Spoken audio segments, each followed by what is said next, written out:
So Danny, you have 3 games this weekend, 2 on the road and then coming back for a home game. How do you prepare for 3 and 3?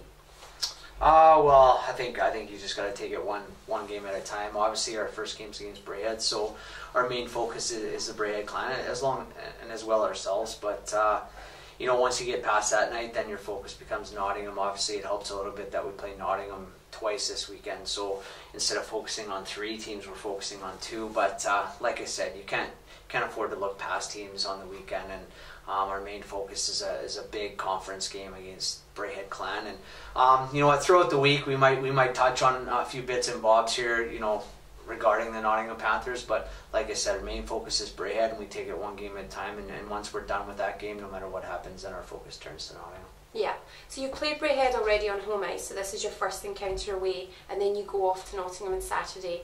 What do you make of the Nottingham team this year? They've had a lot to contend with their CHL games, and now they're focusing on their domestic. Have you seen much of them? Obviously a little bit of video.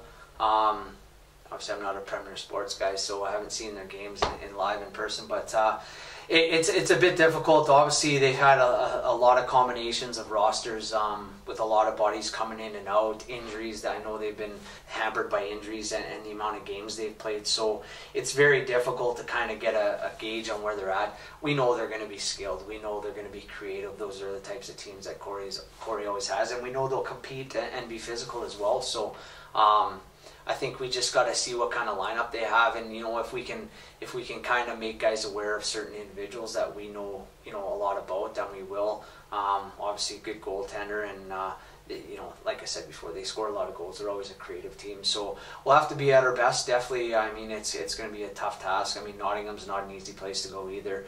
I'm sure they'll be glad. Although it was a great experience, I'm sure they'll be glad that the Champions League's over, and they can focus now solely on the Elite League. So they're going to want to make a good statement this weekend at where they're at, and it'll be up to us to keep them from doing that. Yeah, and overall, we're still quite early in the season, but how do you feel the calibre of player and team is this season? Every year we hear guys talking about it's getting more and more competitive, there's more and more skilled players coming in.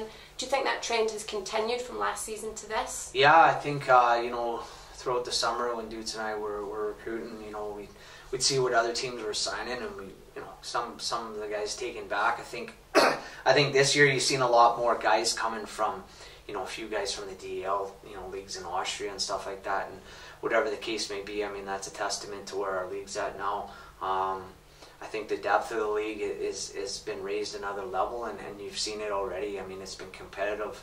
Us going into Belfast and winning our first time we've ever won in Belfast, and Hull going down to Nottingham and winning games, and everyone's capable of beating everyone, and within the conference teams are beating each other, so Challenge Cup as well. So there's just no easy nights anymore in this league like there was 5 or 6 years ago, and you got to be ready to compete night in, night out, and obviously the teams that can stay consistent and stay healthy, I think is crucial in this league will have the most success.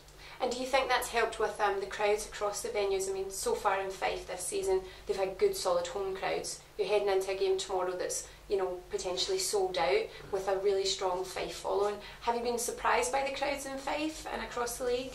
I wouldn't say surprised at the crowds in Fife. Obviously they've continued to raise season after season. I shouldn't say that.